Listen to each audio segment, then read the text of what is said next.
Aleluya, gloria a Dios. Dios les bendiga, hermanos. Bienvenidos a todos a la casa del Señor. Vamos a prepararnos esta mañana para compartir la palabra del Señor. Ya estamos en el último tema del mes, sobre la serie que hemos venido trayendo acerca de el poder del Evangelio. Esa es la serie que hemos estado trayendo, y vamos a cerrar hoy con el tema: el Evangelio confronta las tinieblas. Ese es el tema de hoy. Acompáñeme a Efesios capítulo 6, por favor. Efesios capítulo 6, vamos a estar leyendo el versículo 12. Ahí vamos a estar introduciéndonos esta mañana con la ayuda del Señor. Cuando usted lo tenga, dice amén. Amén, hermano. Efesios capítulo 6, verso 12, dice así: porque no tenemos lucha contra sangre y carne, sino contra principados, contra potestades, contra gobernadores de las tinieblas de este siglo, contra huestes espirituales de maldad en las regiones celestes. Amén. Hemos venido diciendo que el Evangelio de Jesucristo es el que perdona pecados, es el que restaura vidas, es el que hace maravillas, porque los predicadores siempre han sido respaldados por el Espíritu de Dios, por el poder de Dios, y han hecho manifestaciones del poder de Dios a través de maravillas. Pero una de las obras más delicadas en cuanto al Evangelio es lograr penetrar y destruir todas las obras que las tinieblas hacen en la vida de las personas, y que lamentablemente muchas veces los tienen aprisionados, los tienen encarcelados a muchas personas. Y eso tiene que ver con ser liberado de esa opresión, de ese encarcelamiento. Por eso, si usted recuerda cuando el Señor en Isaías dijo: el Espíritu del Señor está sobre mí. ¿Cuántos dicen amén? Entonces, el Espíritu del Señor está sobre mí, por cuanto me ha ungido y me ha enviado a predicar una predicación que liberta a los cautivos, que abre las cárceles de los que están presos, que cambia el manto de luto por alegría de Dios. O sea, ese es el Evangelio de Jesucristo. Es un Evangelio que liberta, un Evangelio que rompe cadenas, un Evangelio que destruye las obras de maldad. Esa obra le podemos llamar bíblicamente, es la obra de liberación espiritual en la vida de las personas. Algunos tienen que ser liberados de la opresión, de las cadenas, de las cárceles, y a través del Evangelio se destruye también toda obra de las tinieblas. Por eso la Biblia dice: para esto apareció el Hijo de Dios, para destruir todas las obras de las tinieblas. ¿Cuántos dicen amén? Entonces, hoy, al hablar del poder del Evangelio contra las tinieblas, vamos a enfocar este tema a tres áreas o tres dimensiones que el enemigo afecta la vida de las personas, pero que también el Señor, a través del Evangelio, tiene el poder de romper o de liberar las vidas de la persona de la obra que el diablo ha hecho. En esas tres dimensiones vamos a ver la primera y podría ser la inicial, la que todo creyente tiene que experimentar en su primera etapa de conocer a Dios. Y podemos llamarle a esa dimensión la liberación del pecado o la liberación de la deuda del pecado. ¿Usted recuerda cuál es la deuda del pecado, hermano? Es la muerte. La paga del pecado es muerte. Entonces, ¿quién lo puede librar a uno de eso?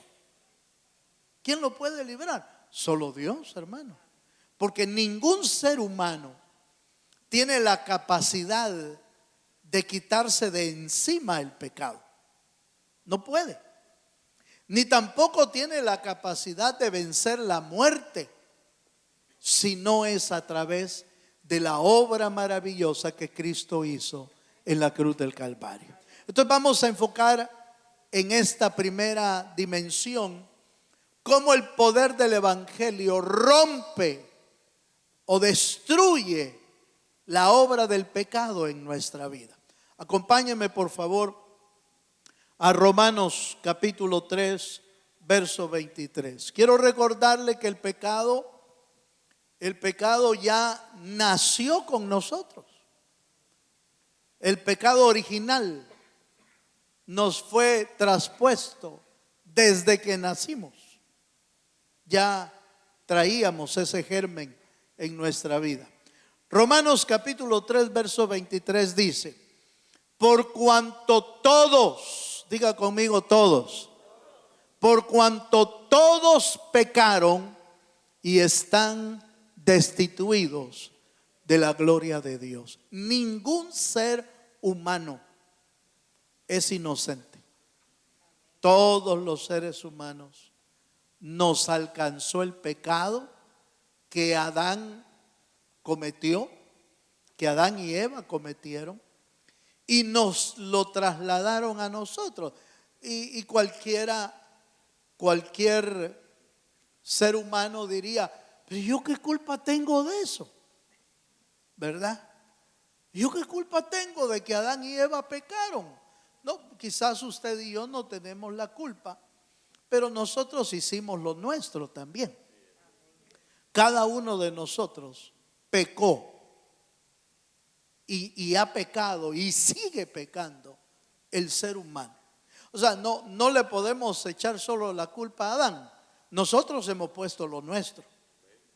Nosotros sumamos al pecado de Adán, seguimos sumando el pecado nuestro. Entonces, ese pecado solo puede ser solucionado a través del Cordero que Dios envió desde antes de la fundación del mundo para pagar la deuda. ¿Cuántos dicen amén? Cristo es el único que puede pagar la deuda del pecado y de la muerte, y usted y yo podamos ser libres.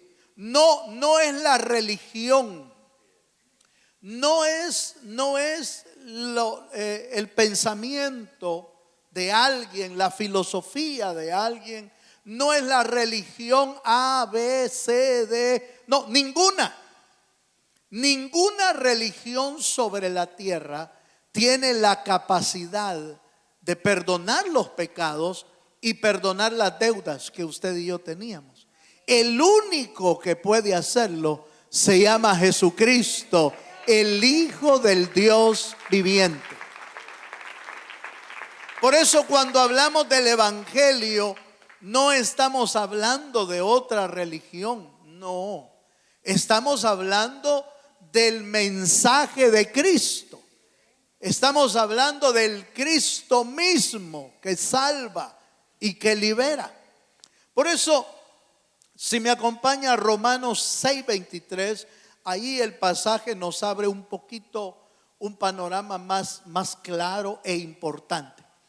Oiga esto. Romanos 6:23 dice: porque la paga del pecado es muerte. Vaya. Mas la dádiva de Dios es la vida eterna. Pero ojo con esto: en Cristo Jesús, Señor nuestro. Todos los seres humanos anhelan una vida futura, y si se puede, para la humanidad, si se puede, una vida donde no se muera. Por eso usted ve que los grandes esfuerzos de la humanidad es tratar de parar la muerte, por ejemplo. ¿Cómo detener la muerte? ¿Cómo parar el envejecimiento? Aleluya. Y buscan de una y de otra manera detener el envejecimiento, pero no se puede. Está escrito que el hombre muera una vez y después el juicio. Vaya. Pero el texto dice: la paga del pecado es muerte.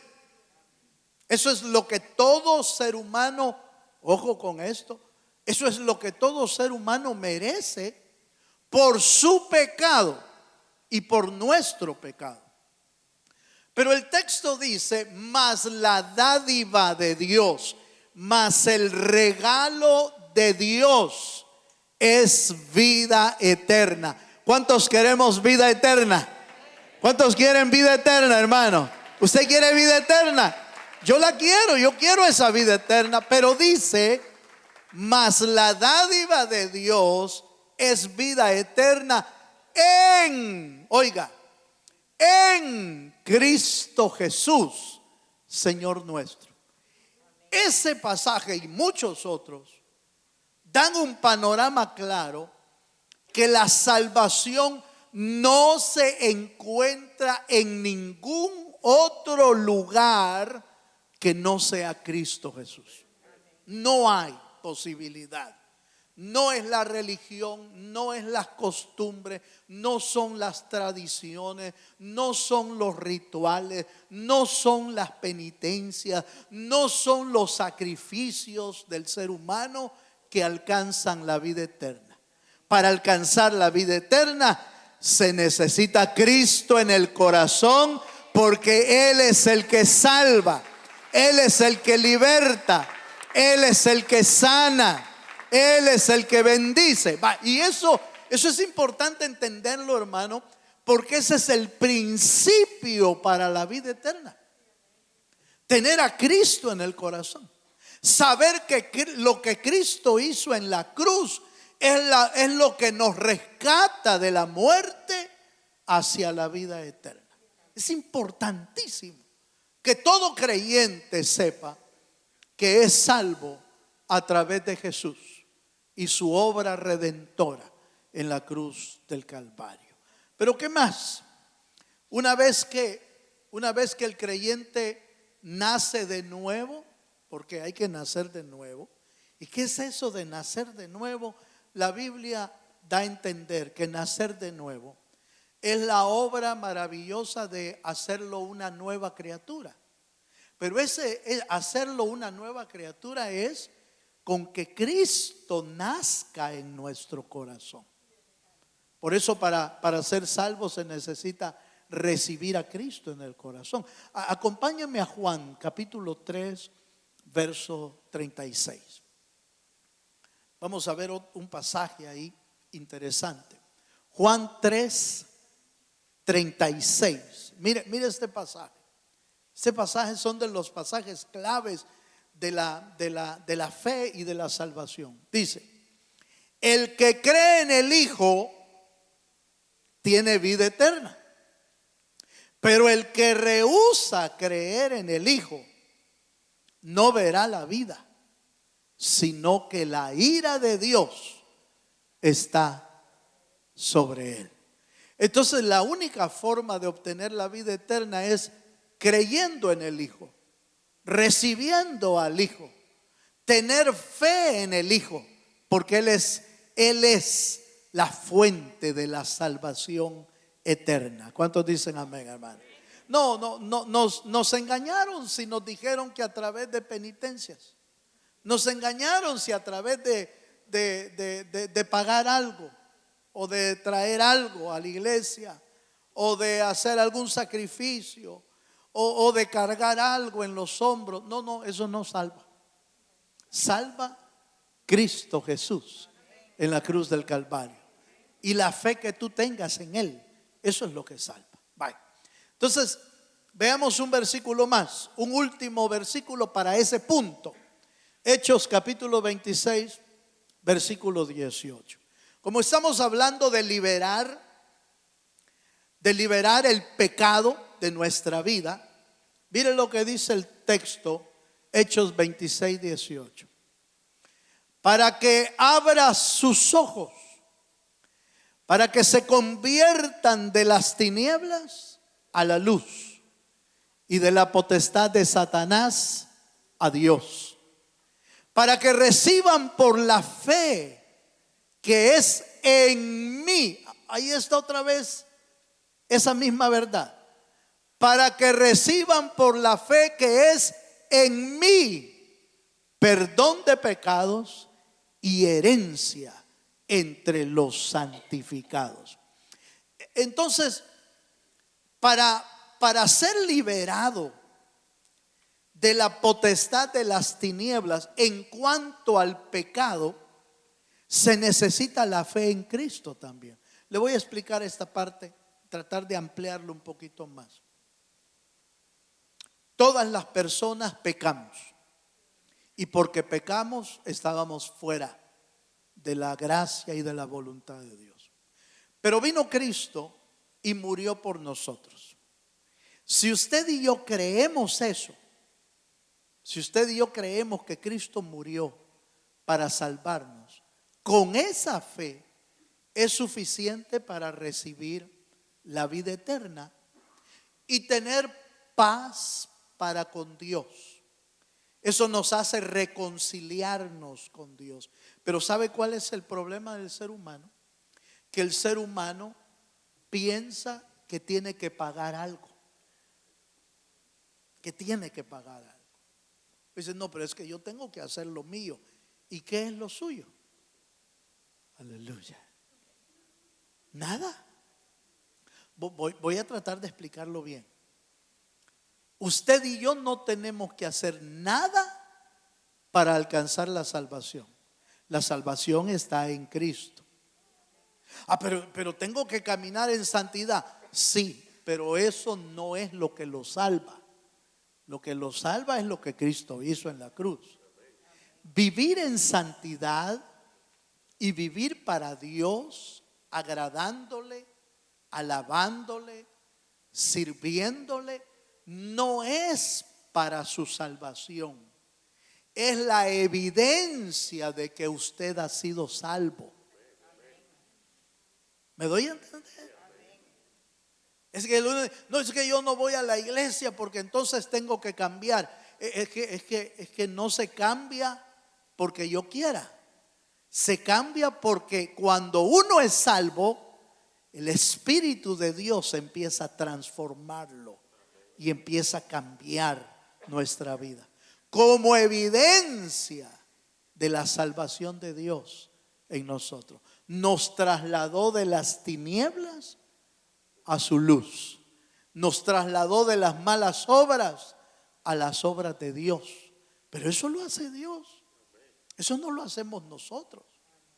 Y entonces nos quita, oiga esta parte, nos quita Dios el sentir de culpabilidad del pecado. ¿Por qué a veces las personas quieren pagar por lo que hicieron? Porque todavía no se sienten perdonados. Y por eso uno quiere pagar. No sé si me estoy dando a entender, hermano. ¿Por qué uno quiere pagar? ¿Por qué uno quiere hacer? Es que yo voy a hacer sacrificio. Yo voy a hacer esto, voy a hacer esta ofrenda. Puede hacerlo. Puede hacer sacrificio, puede hacer ofrenda, puede hacer servicio. Pero no es para alcanzar su salvación. Es para agradar a Dios. Para vivir como Él vivió, como Él quiere que vivamos. Pero no es para alcanzar salvación. Porque lo que usted y yo hagamos hermano, no es suficiente para alcanzar salvación. Solo lo que Cristo hizo es suficiente. Dele un aplauso al Señor si se anima.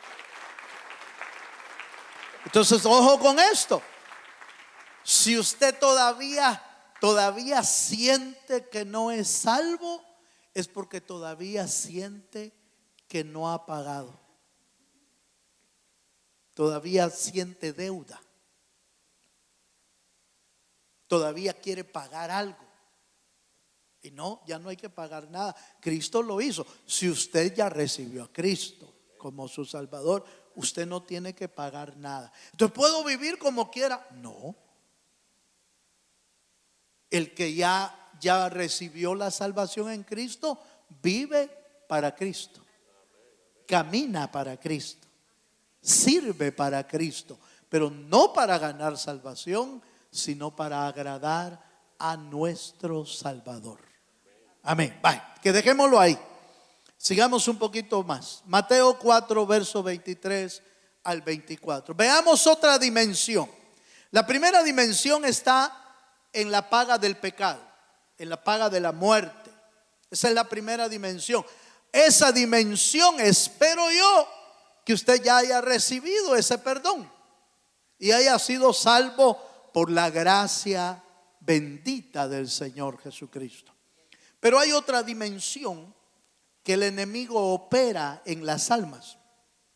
Mateo 4, 23 y 24. Dice así la escritura. Y recorrió Jesús toda Galilea, enseñando en las sinagogas de ellos y predicando el evangelio del reino y sanando toda enfermedad y toda dolencia en el pueblo. Verso 24. Y se difundió su fama por toda Siria, y le trajeron todos los que tenían dolencias, los afligidos de diversas enfermedades y tormentos, y los endemoniados, lunáticos, paralíticos, y los sanó. Amén, hermano. Vaya, aquí vemos otra dimensión.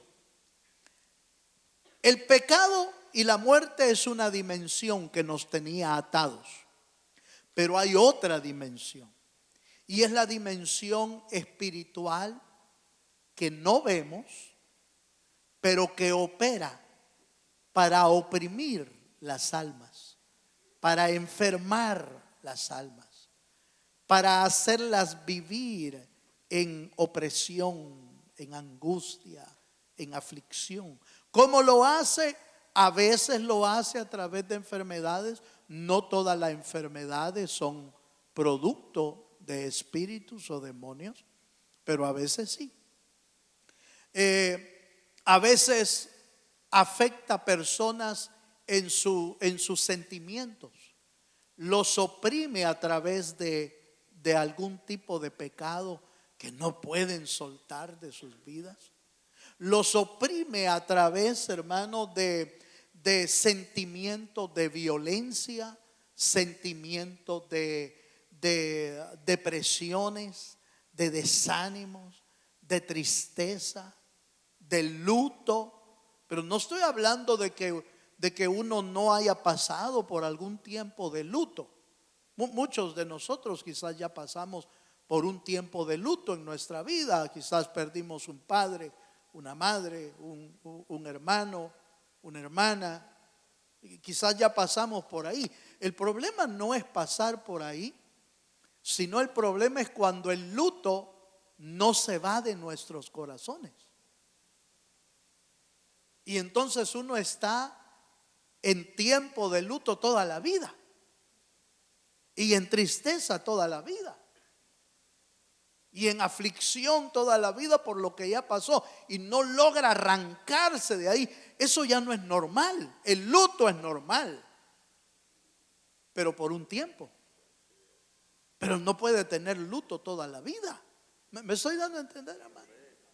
Cuando el luto no desaparece, es que hay una influencia espiritual que lo está oprimiendo, que lo está encarcelando. que lo está haciendo pasar por luto toda su vida, y entonces espíritus de tristeza están influyendo y están afectando. ¿Por qué cree que hay gente que se deprime tanto que ya no quiere la vida? Y gente que a veces ya conoce a Dios. Y uno le dice, pero ¿y por qué está pensando en la muerte si usted tiene a Cristo, el dador de la vida? Sí, pero es que yo no sé por qué me hundo en esas depresiones, en esas tristezas. No sé cómo salir de ahí. ¿Sabe qué es lo que está pasando? Lo que está pasando es que está siendo influenciado por espíritus que están atormentando, oprimiendo, encarcelando la vida de una persona. No, me dice, hermano, pero yo no estoy encarcelado. Sí, pero no sale del cuarto. Se convirtió el cuarto en una cárcel y no sale, y no quiere hablar con nadie, y no quiere comer, y no quiere interactuar con nadie. Solo es tristeza y solo es llorar. Eso no es normal, hermano. Eso es que algo está afectando su alma. Y entonces uno dice, pero hermano, ¿y a qué médico vamos? Pues hay que llevarlo al médico, está bien, no hay problema. Pero ya va a ver que los médicos lo que dicen, mire, lo que tiene es algún estrés, alguna depresión, le vamos a dar pastillas. Pero las pastillas es para que pase dormido y no piense en lo que está viviendo. Porque los médicos, por muy buenos que sean, hermano, no pueden sanar el alma. El único que puede sanar el alma es el Dios que hizo el cielo y la tierra, el que fabricó la vida humana. El creador de la vida humana es el único que puede sanar las dolencias del alma, que ahí se alojan muchas veces sentimientos que primero pudo haber comenzado como un sentimiento normal, pero que a veces son influenciados y potenciados por espíritus que están dañando la mente y el alma de las personas. Entonces es una opresión tremenda, hermano. Por eso usted ve, mire, ya habían, si me vuelven a poner por favor Mateo 4, el 24, ya va a ver, hermano, que ya había gente que estaba oprimida. Ya había gente que estaba siendo atormentada hace más de 2000 años. Y dice, la última parte dice, y le trajeron todos los que tenían dolencias. No está hablando de enfermedades, está hablando de dolencias del alma. Dolencias, los afligidos por diversas enfermedades y tormentos, dice. Entonces, hay gente que está siendo atormentada. Y los endemoniados y lunáticos. Ya habían lunáticos usted. Ya habían lunáticos y paralíticos, y los sanó. Ya habían lunáticos. Y los centros de reclusión de gente que está afectada están llenas. ¿Por qué? Porque hay ambientes espirituales que están dañando, oprimiendo y encarcelando almas, personas que están viviendo en tormento. Ahora, ¿qué nos dice la Biblia? Primera de Juan capítulo 3 verso 8. Lo que nos dice la Biblia es que Cristo vino para deshacer las obras del diablo. Esas son obras del enemigo. Mire lo que dice: el que practica el pecado es del diablo, porque el diablo peca desde el principio. Hay que aclarar que una cosa es vivir practicando el pecado y otra cosa es que el pecado te alcance. Son dos cosas diferentes. no todo el que peca es hijo del diablo. El que practica el pecado, es decir, el que vive pecando y no quiere soltar el pecado, ese es el que puede convertirse en un hijo del enemigo. Pero no el creyente que ha sido perdonado y que en algunos momentos el diablo logra alcanzarlo con el pecado.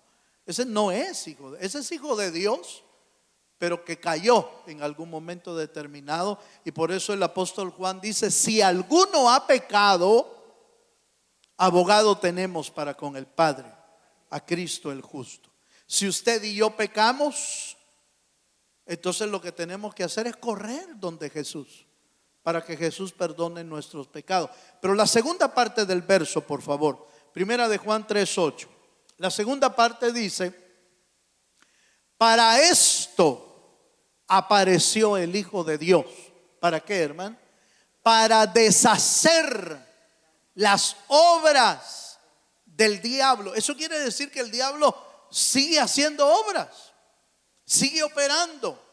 ¿Qué es lo que está haciendo? Dañando personas, angustiando personas, destruyendo personas, rompiendo hogares, rompiendo matrimonio, rompiendo relaciones entre padres e hijos, rompiendo la vida de las personas. Eso lo está haciendo el diablo hasta el día de hoy, y lo seguirá haciendo hasta que Cristo venga. Lo va a seguir haciendo. Pero la Biblia dice que para eso apareció el Hijo de Dios, para deshacer esas obras malignas. En otras palabras, hermano, lo que usted y yo necesitamos hacer es tomar la victoria que Cristo ya ganó y aplicarla a nuestra vida. Y toda obra del enemigo que quiera afectarlo a usted pararse firme y decirle: Señor, para esto vino el Hijo de Dios, para deshacer toda obra de maldad. Por ejemplo, fallamos y pecamos. Entonces usted se puede agarrar de esta verdad y dice: para esto apareció Dios, para perdonar mis pecados en la cruz del Calvario. ¿Por qué tengo que seguir cargando yo el pecado si Cristo ya me perdonó? Y si Cristo me ha dado la posibilidad de seguir perdonándome, ¿por qué voy a seguir cargando el pecado? Si lo que yo tengo que hacer es correr a los pies de Jesús y pedirle al Señor: Señor, perdóname. La Biblia dice que Él es fiel y justo para perdonar nuestros pecados. ¿Cuántos dicen amén, hermano? En otras palabras, que no le miente el diablo. Si usted y yo fallamos y pecamos hoy, y fallamos o pecamos la próxima semana o mañana mismo, ¿tendremos redención o perdón de pecados en Cristo, hermano? No lo oí. La Biblia dice que sí, y yo la aplico para mí todos los días de mi vida, porque no podría vivir limpio si no es por la obra de Cristo en mí. Entonces lo que yo tengo que hacer es correr. Fallé, corra a Cristo. Pequé, corra a Cristo. Por supuesto, arrepentido, pidiendo perdón al Señor, y Dios se encargará de perdonar nuestras vidas. Amén, hermanos. Vaya.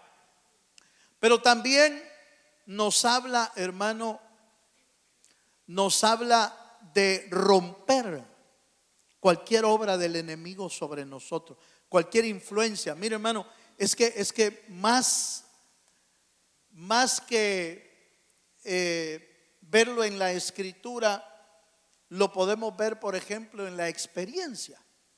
Muchas veces de repente, hermano, estamos bien y de repente aparece algún pensamiento tirado por el diablo, que de repente ya queremos hacer algo malo, o queremos desviarnos del camino, o ya no queremos seguir adelante. ¿Quién cree que está hablándole a uno? Es el enemigo. Miren lo que dice Colosenses capítulo 1 verso 13.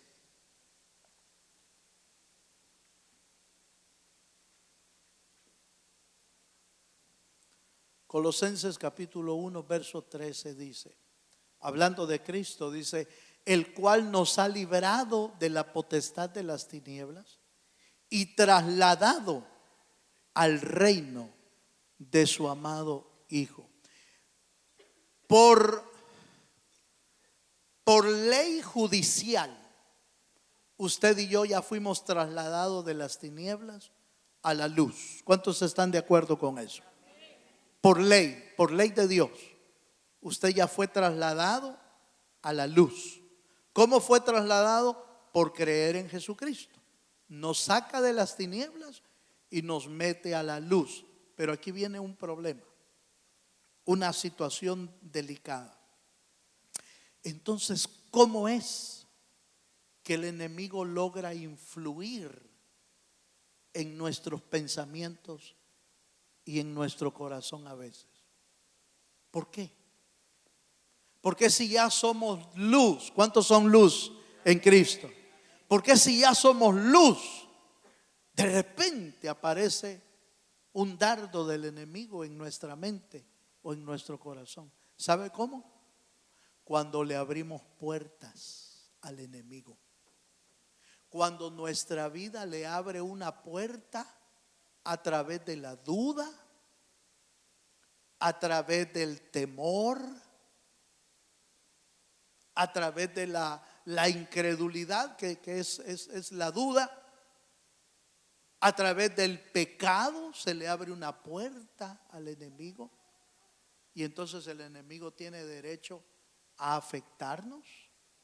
Por ejemplo, yo les compartí en la mañana a los hermanos que fíjese que el apóstol Pedro, ya salvo, ya servidor de Dios, ya hermano apóstol de Jesucristo, de repente empieza a hablar de parte del diablo.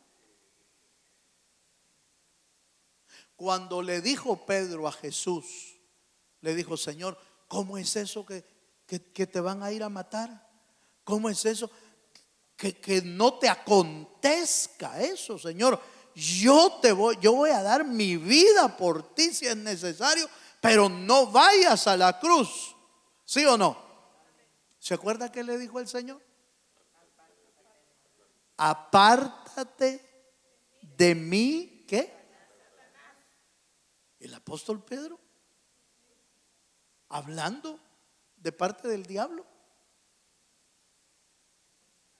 Eso deja una incógnita delicada. Pero ¿qué fue lo que afectó a Pedro? ¿Qué fue lo que lo afectó? Quizás no creyó lo que le estaba diciendo el Señor o sus sentimientos.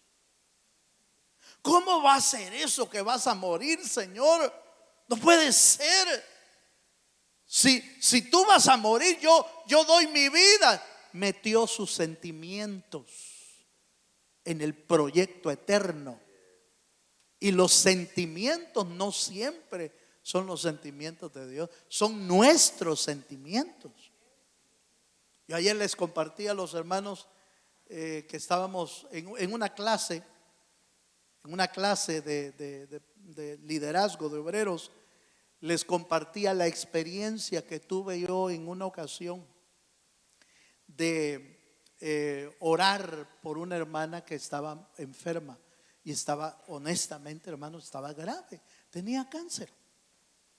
Y entonces yo había salido del país, allá en El Salvador, había salido y había tenido que salir como por 2 meses aquí a Estados Unidos a atender una iglesia.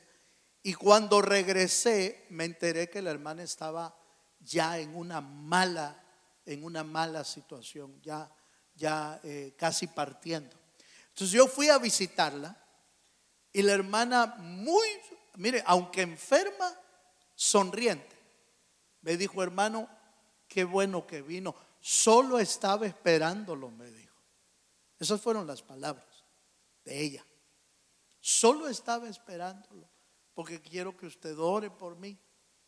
Y cuando me dijo esas palabras, yo oí del Señor de que ella estaba lista para irse, no para quedarse, para irse. Y entonces yo le pregunté, hermana, ¿cómo se siente? ¿Usted está lista para viajar al cielo? Le dije. Sí, me dijo. Yo ya estoy a cuentas con el Señor. Solo estaba esperando lo que usted viniera ahora. Entonces yo oré por ella. Y pues casi la despedí, ¿va? Sí. Oré al Señor, Señor, tu sierva está lista. Tu hija, Señor, está a cuentas. Ella te conoce de años. Ha servido en la iglesia, Señor. Señor, haz tu obra, lo que tú quieres hacer. Entonces, oré, terminé. Me levanté. Y sabiendo eso, yo me atreví a decirle a algunos familiares, les dije, prepárense, porque mi hermana va a partir con el Señor. Ay, Dios, hermano. Mire, en el momento, no todos, porque algunos me conocían bien, pero los que no me conocían bien, casi me linchan ahí. Porque me dijo, ¿cómo va a ser que se va a ir? ¿Y cómo va a ser que se va a morir? Si acaban de venir a orar, hace una hora habían llegado. Vinieron a orar aquí dos, de saber qué lugar. Habían llegado dos y la habían declarado sana por la oración. Yo les dije, miren, no sé. Yo les digo lo que el Señor me habló. Prepárense, preparen sus corazones, que ella va a volar con el Señor. Y me fui. 2 horas después, en lo que llegué a la casa y mi hermana había partido con el Señor. ¿Por qué le estoy diciendo todo esto? A veces nosotros tenemos el buen sentimiento de que la gente se sane, de que la gente se cure. Ese es un buen sentimiento. Pero en esto no se puede meter los buenos sentimientos. Es lo que Dios decide. Es la voluntad de Dios. Es lo que Dios quiere. Dios sana a quien Él quiere, donde Él quiere y cuando Él quiere, Él lo sana. Yo lo he visto gente sanar, he visto gente levantarse, he visto gente recuperarse. Sí, Dios lo hace, pero cuando Dios dice no, es no, porque Él es soberano. Él es Dios, Él hace como Él quiere. ¿Cuántos dicen amén, hermano?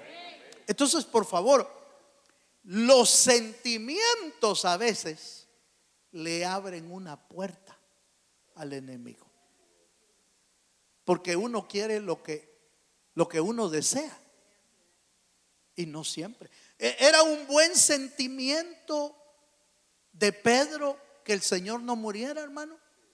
Era buen sentimiento, pero no era de Dios. Apártate de mí, Satanás, apártate.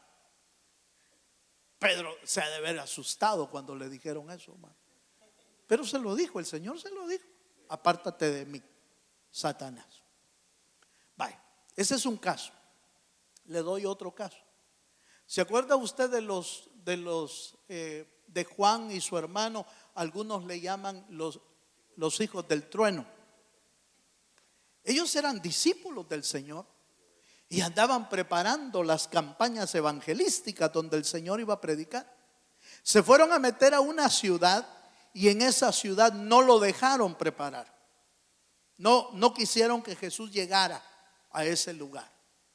Entonces, un poco molestos, los discípulos se van donde el Señor Jesús y le dicen ellos al Señor, le dicen: Señor, allá en aquella ciudad no nos dejaron entrar. ¿Qué dices tú? ¿Oramos para que caiga fuego del cielo y los consuma? Y el Señor les dijo: ustedes no saben de qué, dice, hermano, no saben de qué espíritu son. Entonces, las influencias espirituales, por favor atiéndame. Las influencias espirituales en gente no es algo que que el diablo te está poseyendo. No es que el diablo te poseyó. No. Es que abriste una puerta a través del temor, a través de la duda, a través del pecado. Y de repente el enemigo está influyendo en lo que tú crees. Por ejemplo, hay gente que le abre la duda, le abre la puerta, le dan un diagnóstico, inmediatamente uno dice, de esto me muero. Ya me morí. Pero solo le han dicho que van a empezar un tratamiento, ¿o no, hermano? Hay gente que se muere de la aflicción y no de la enfermedad. ¿Por qué? Porque le abrió la puerta. Y entonces el enemigo empieza a atacarlo a uno. Te vas a morir, te vas a morir. De esto no vas a salir. ¿Qué iglesia? Ni vayas a la iglesia. Si de todos modos nadie va a orar por vos. Y empieza a hablar un montón de cosas, hermano. El diablo. ¿Para qué vas ahí a Nuevo Pacto? Aleluya. El diablo empieza a hablarle a uno. Empieza a hablarle. ¿Y qué vas a hacer? ¿Y crees que vas a salir? No. Sí. Entonces, y uno le abre las puertas. Empieza a ser influido o influenciado por espíritus que empiezan a traer pensamientos a su mente o a su corazón. Ya no voy a la iglesia porque nadie me quiere. No me quiere, nadie me quiere. Ni el pastor me habló por teléfono. Aleluya. Ya no voy. ¿A quién está oyendo? ¿Qué está oyendo? Tremendo, ¿no le parece? Ay, mire pues, por eso la solución al pecado y a la muerte es Jesucristo. La solución a las influencias espirituales o demoníacas es Jesucristo. Para eso apareció el Hijo de Dios, para deshacer toda obra de maldad. Eso es. Número 3, tercera dimensión. Romanos capítulo 7, verso 23 al 24. La tercera liberación es más profunda. Esta es más profunda, porque tiene que ver con la liberación de nuestro viejo hombre, de nuestra propia naturaleza. Pelear contra espíritus afuera es una cosa, pero pelear contra nosotros mismos es otra cosa, es otra batalla. Mire lo que dice Romanos 7, verso 23 al 24. ¿Lo tiene, hermano? Dice: pero veo otra ley en mis miembros, los miembros del cuerpo. Veo otra ley en mis miembros que se rebela contra la ley de mi mente y que me lleva cautivo a la ley del pecado que está en mis miembros, dice. Verso 24. Miserable de mí, ¿quién me librará de este cuerpo de muerte? El apóstol Pablo habla de la batalla interna que usted tenemos todos los días con áreas de nuestra vida que no han sido rendidas totalmente a los pies del Señor. Áreas que el enemigo usó en el pasado. Usó en el pasado en nosotros, que ya fueron perdonadas las obras que hicimos, pero que esa ley del pecado quedó bien escrita en las telas, quedó bien escrita hasta lo profundo de nuestros miembros y que cuesta ser restaurado en esa área. Por ejemplo, hay gente que fue afectada en su pasado con las cosas que vio o que miraba. Y se hundieron con cosas que no deberían de estar viendo en internet, en la televisión. Se dañaron. ¿Le puede Dios perdonar lo que hizo antes, hermano? Sí. Pero si esos ojos no son ministrados y liberados por Dios, va a ver usted la lucha que uno tiene todos los días. Después, ya creyente, ya hijo de Dios, pero empieza a tener luchas porque los ojos quieren seguir viendo lo mismo. Hay gente que fue afectada en su boca. Siempre decía mentiras y mentiras y mentiras y mentiras, y viene a los pies de Cristo. ¿Le perdonan sus pecados? Sí. Ay, pero esa lengüita, hermano, esa lengüita, si no se rinde a los pies del Señor, olvídese. En la iglesia va a empezar a hacer líos. Aleluya. ¿Por qué? Porque está afectada. Eso es lo que dice Pablo. Veo una ley en mis miembros. Hay una ley que me lleva cautivo al pecado, que no lo puedo dejar, no lo puedo soltar. ¿Por qué? Porque está escrita hermano, en lo profundo del alma o en lo profundo de los miembros. Entonces, esa es la lucha que usted y yo tenemos diariamente. Puede ser con pensamientos, puede ser con lo que hablamos, puede ser con lo que oímos. Si usted le prestaba antes sus oídos a oír cosas, hermano, basura, va a ver, hermano, que el oído pide basura. No, sí, yo no es que sea chismoso, soy comunicativo. Sí, lo mismo es, ¿verdad? Esto está afectado. Tiene que rendirlo a los pies del Señor. ¿Cuántos dicen amén? Vale, entonces mire pues, yo no sé, no lo voy a voltear a ver, aleluya. Voy a ver para arriba, pero usted piense qué área de su vida en el pasado estaba dañada y que el diablo lo usaba para su pecado constante. Algunos es la bebida, otros es lo que veían, otros eran la pornografía, otros eran las fiestas. Mira, hay gente que no puede dejar de oír la música pasada. No puede. Solo oye 5 para las 12. Aleluya. Solo oye tal cosa y se alborota. Y el cuerpo sabe que es viernes, dice la gente, va. ¿Por qué será que dicen eso?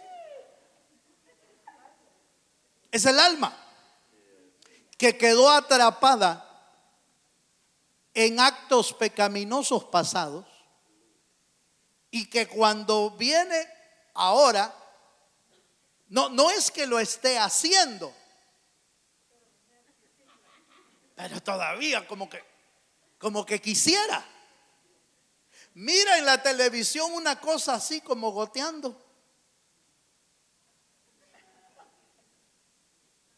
Está dañada. Usted debe de entender y conocer qué áreas son las que son vulnerables en su vida. Usted debe de conocerlo.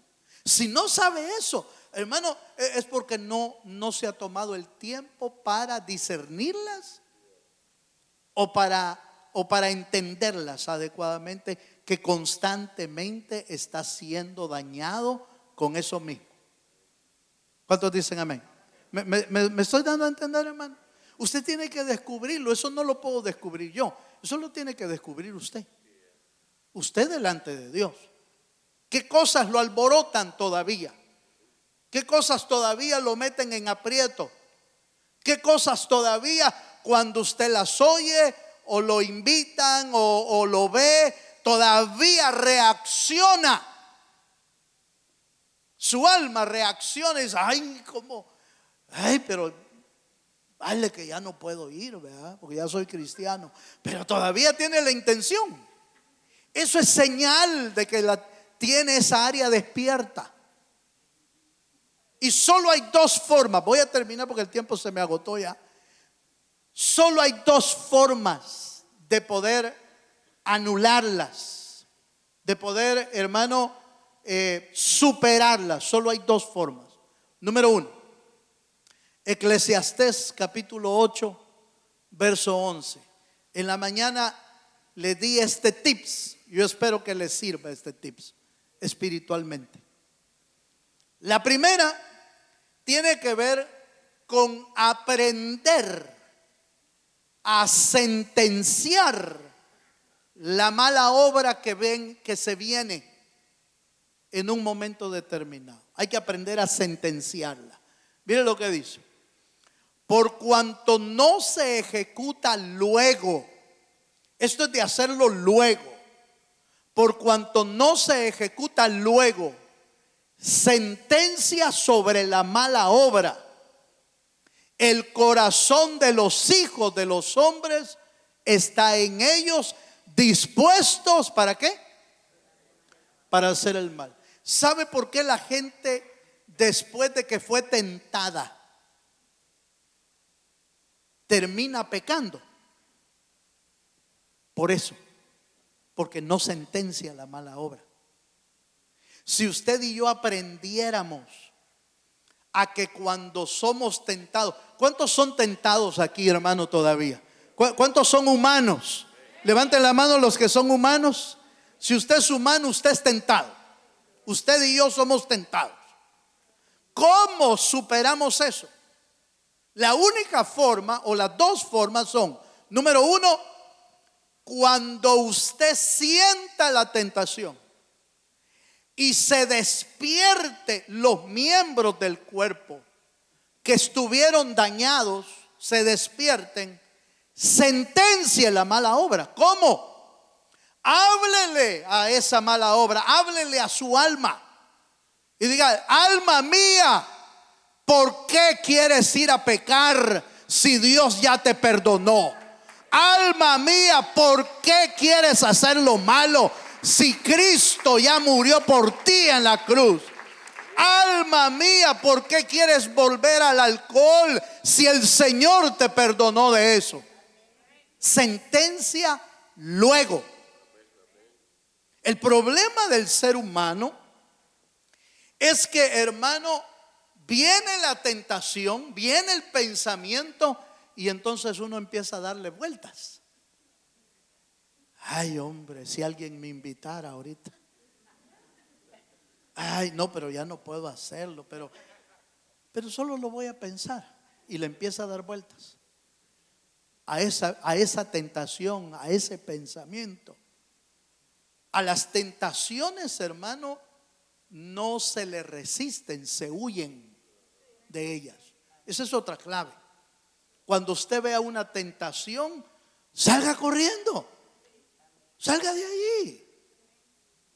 Hermano, fíjese que me invitaron a participar de una fiesta. Iba a haber alcohol, pero yo ya no tomo. Sí, pero si usted tomó, huya de ahí. ¿Para qué va a estar dándole vuelta así y viendo a la gente ahí? Corra, sentencie la mala obra. No, alma, no debes de estar celando a nadie. No debes de estar envidiando a nadie. No debes de tener enemistades con nadie. Alma, detente en el nombre de Jesús. Usted puede reprender a su alma, hermano. Puede reprenderla. Cuando el pensamiento viene y de repente usted tiene ganas de pelear. Hay gente que se levanta con ganas de pelear. De vez en cuando repréndalo. Reprenda al alma. Sí, ¿y por qué amanece así? Señor, reprendo mi alma. La llevo cautivo y la llevo a la obediencia de Cristo.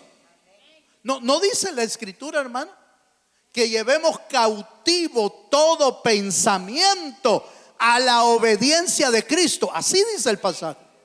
¿Y cómo se lleva cautivo a la obediencia de Cristo? Sentenciando la mala obra. No chinee, sí sabe que es chinear, ¿verdad, hermano? No chinee la mala obra.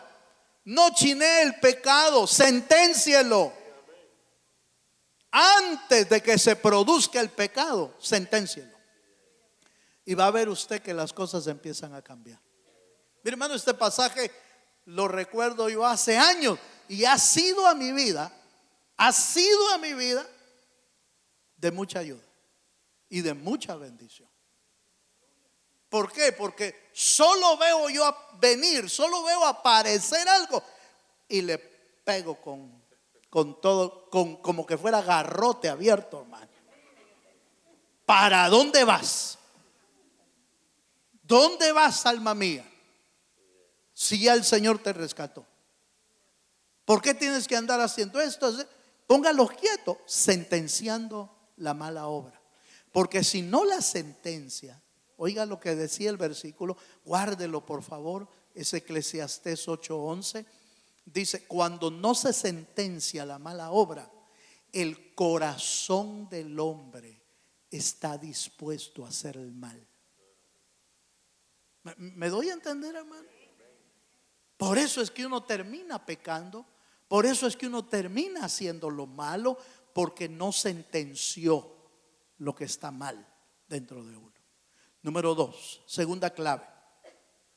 La segunda clave la tenemos aquí voy a ir a Romanos 6, verso 6, y con esto termino.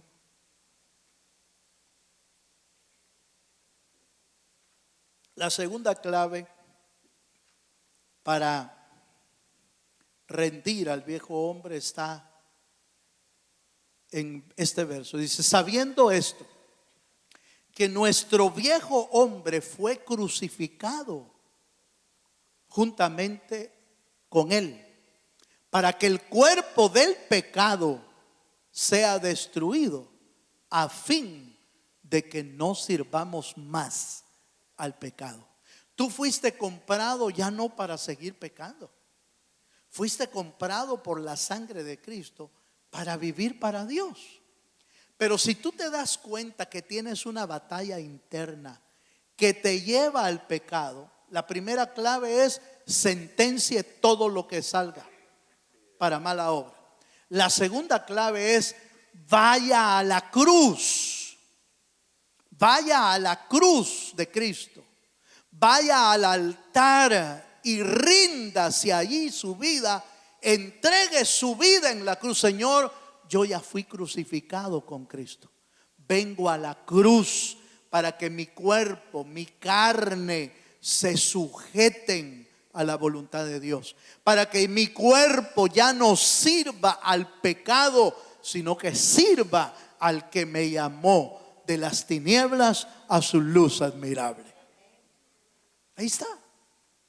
Esas son las dos cosas. Mira, hermano, el llamado a buscar a Dios aquí adelante, el llamado al altar para que usted se rinda, no es un acto religioso, hermano, por favor.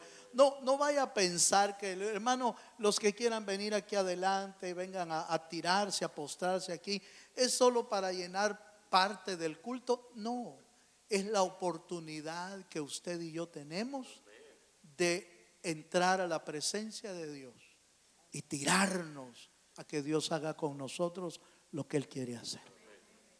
Rendir nuestra alma, rendir nuestro ego, rendir nuestro orgullo, rendir nuestras malas obras y decirle, Señor, en la cruz yo estoy crucificado contigo, Señor.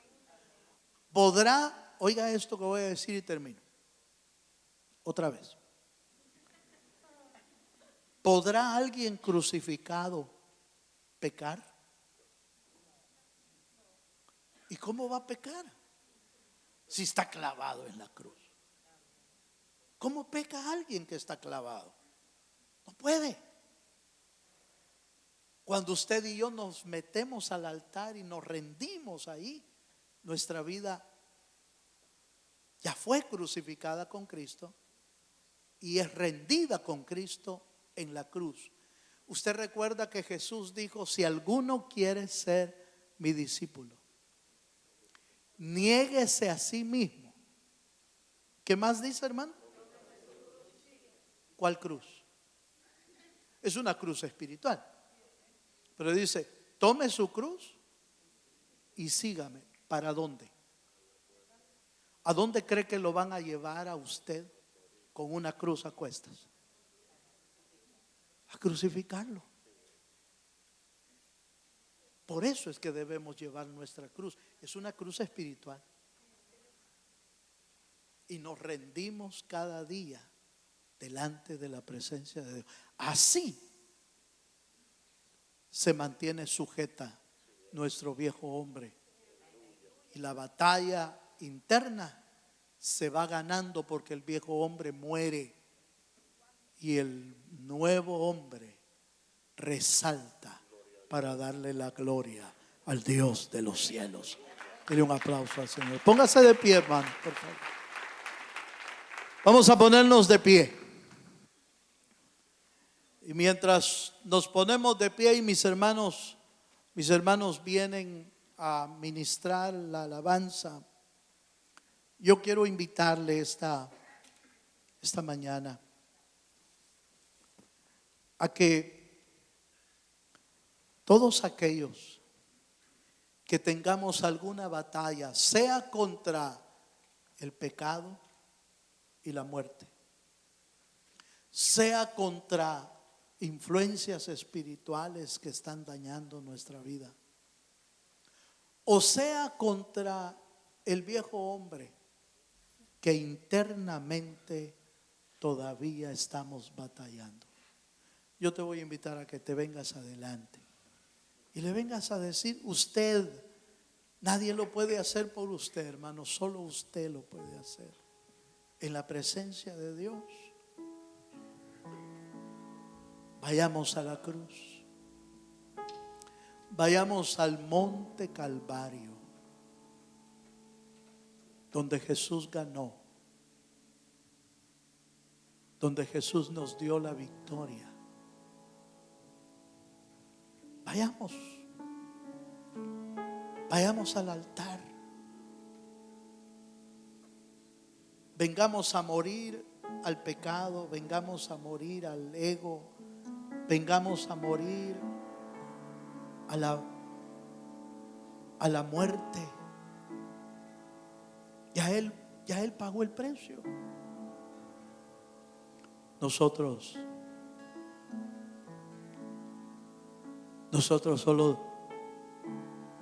solo utilizamos lo que Él ya hizo. Aplicamos a nuestra vida el perdón, aplicamos a nuestra vida la libertad, aplicamos a nuestra vida la cruz, porque Él nos dio vida eterna. Acerquémonos esta mañana y digámosle al Señor: Señor, delante de tu presencia estamos.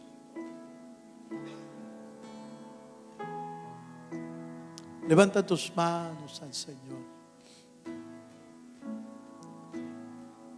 Cualquier batalla que tú estás librando todavía es parte del camino. Por eso la Biblia dice que nuestra lucha no es contra carne ni sangre, es contra principados, potestades. Pero la Biblia dice que toda el acta que nos era contraria fue clavado en la cruz del Calvario, triunfando sobre ellos en la cruz. y exhibiendo públicamente a nuestros enemigos. Oh, hermano, recibe libertad. Vive la vida como una vida libre. Libre del pecado, libre de la muerte, libre de las influencias diabólicas, libre del viejo hombre, llevándolo a la cruz.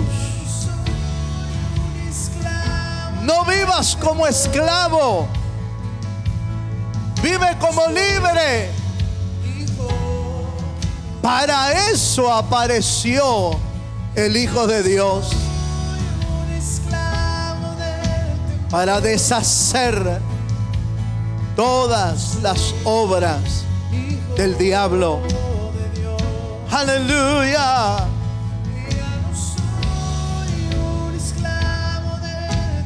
Oh, sí, Señor. Yo soy hijo de Dios.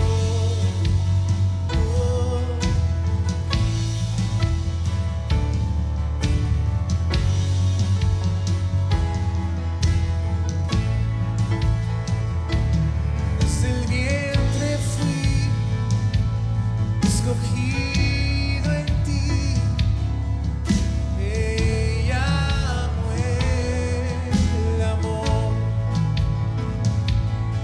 Nuevo nací, recibido en ti, tu sangre en mí fluyó. Ya no soy un esclavo del temor, yo soy hijo de Dios.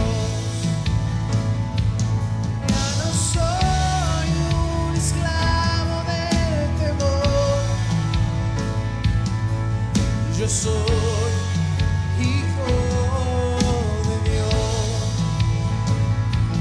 Yo no soy un esclavo del temor. Yo soy hijo de Dios. Ya no soy un esclavo del temor. Yo soy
aleluya. Padre, oramos esta mañana pidiendo para que cada uno de tus hijos y de tu pueblo reciba la capacidad por el Evangelio, por tu presencia, reciba la capacidad de poder superar todo ataque del enemigo, sea por el pecado, sea por las influencias espirituales, o sea del viejo hombre. Señor, da la capacidad que tu pueblo pueda vivir como hijos de Dios libres, libres para adorarte, libres para servirte, libres para amarte con todo su corazón. Señor, gracias te damos en esta hora, Señor.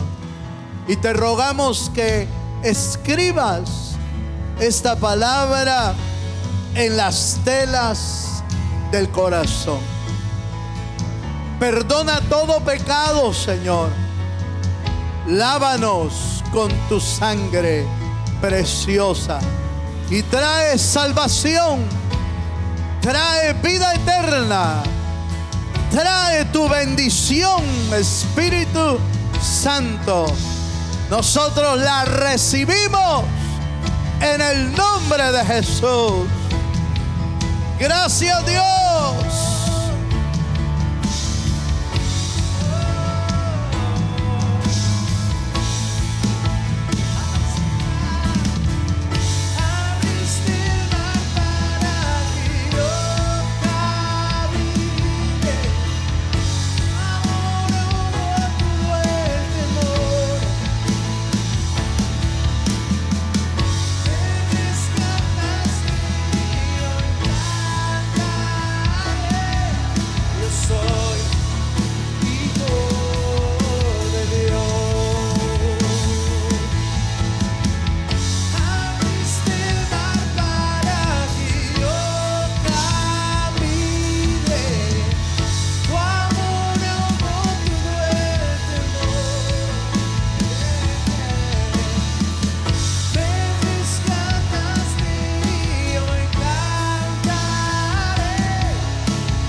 Aleluya.